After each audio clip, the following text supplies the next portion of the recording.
आदमी ने फोटो खिंचवाई और लैंडमाइन पर पैर रख दिया, लेकिन उसे पता भी नहीं चला। तेज तर्रार फोटोग्राफर को पता चल गया। तभी एना ने सोचा कि उसे कैमरे को यूज करना नहीं आता और वह मदद करने चली गई।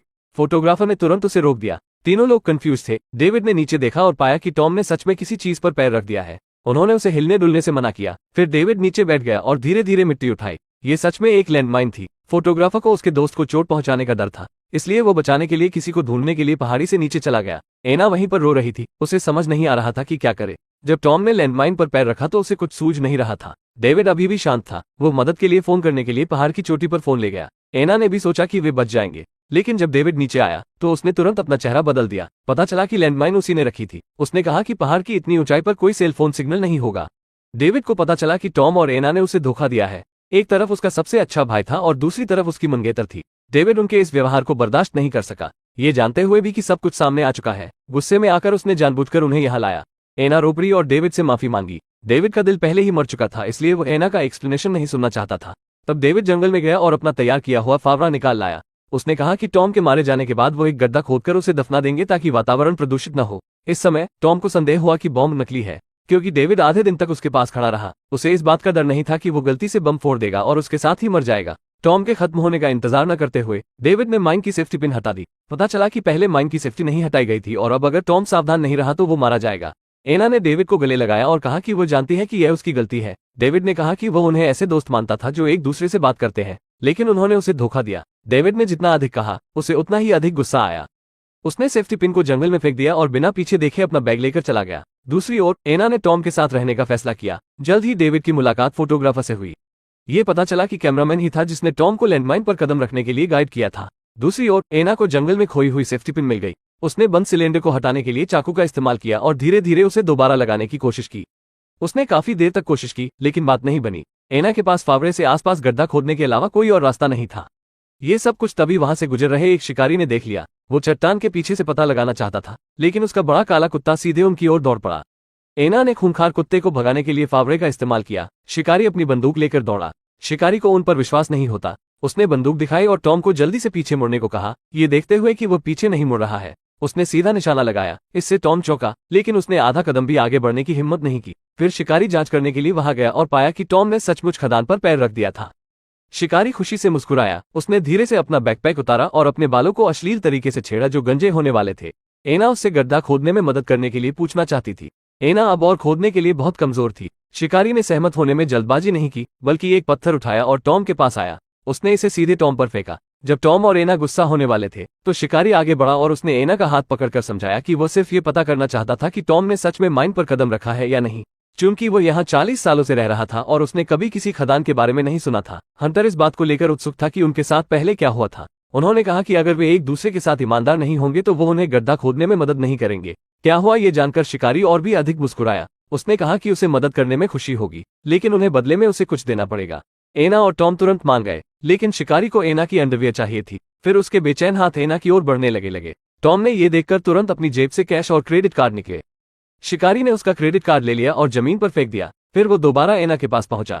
उसने कहा कि उसे पैसा नहीं चाहिए, वो केवल एना की अंडरवियर चाहता था। अगर उसने हाँ नहीं कहा तो उसे जाना पड़ेगा। एना के पास तंबू में जाकर अंडरवियर निकालने के अलावा कोई और रास्ता नहीं था, लेकिन शिकारी ने उसे अंदर जाकर उसे लाने की अनुमति नहीं दी। लेकिन उसके सामने एना के पास अपने कपड़े खोलने और अंडरवियर निकालने के अलावा कोई चारा नहीं था।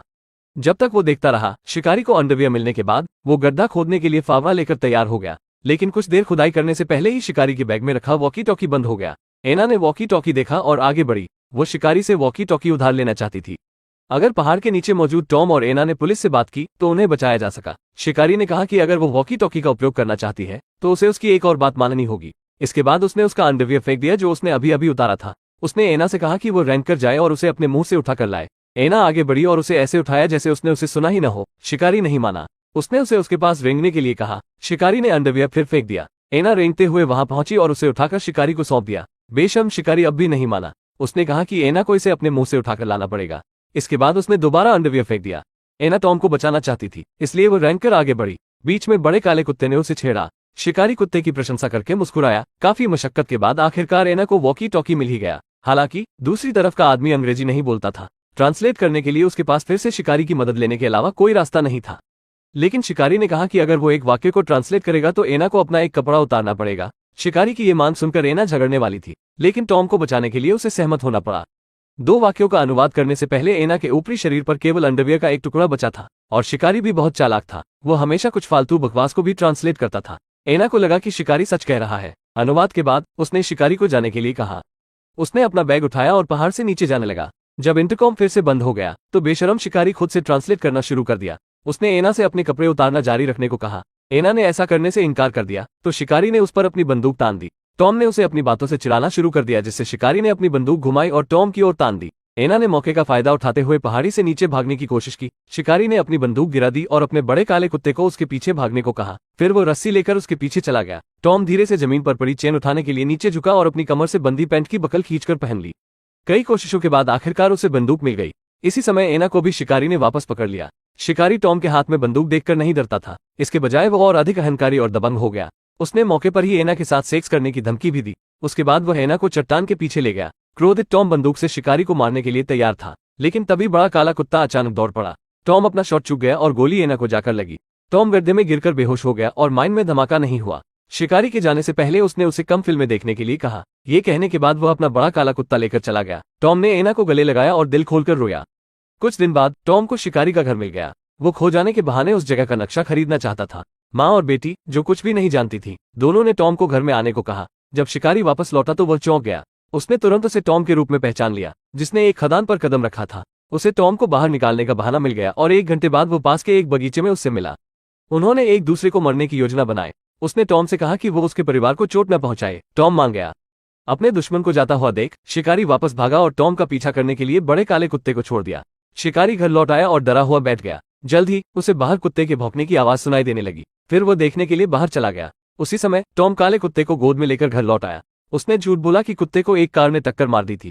उसी समय शिकारी को जमीन पर खून भी दिखाई दिया। ये देखकर कि सिचुएशन सही नहीं है, वो घर की ओर भागा। दरवाजे के ठीक अंदर उसने टॉम को देखा। शिकारी ने दीवार पर लगी हंटिंग राइफल निकाली और टॉम को मारने की कोशिश की, लेकिन बंदूक की गोलियां टॉम पहले ही निकाल चुका था।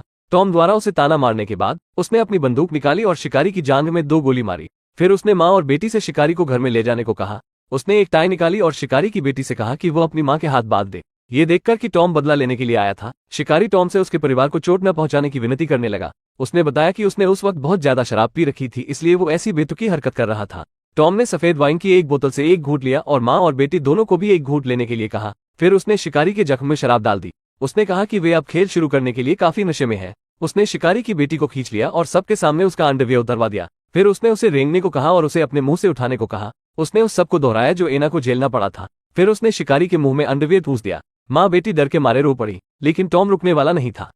उसे और बदला लेना था। उसने बंदूक में गोली डाली और शिकारी की बेटी की ओर तान दी। अगर गोली नहीं निकली तो उसे अपना एक कपड़ा उतारना होगा। अगर काम पूरा होने पर बंदूक नहीं चलती है तो खेल खत्म हो जाएगा। शिकारी जमीन पर गिर पड़ा और दया की भीख मांगने लगा, और टॉम खेलने के लिए और अधिक एक्साइटेड हो रहा था, लेकिन उसे उम्मीद नहीं थी। तीसरी गोली लड़की के सिर में लगी। इस समय टॉम भी कंफ्यूज हो गया। उसने जमीन पर पड़ी लड़की की ओर देखा और शांत हो गया। मेज पर मूर्ति को देखकर वो धीरे धीरे नीचे झुका और कोने में बैठ गया। वो और भी दुखी था।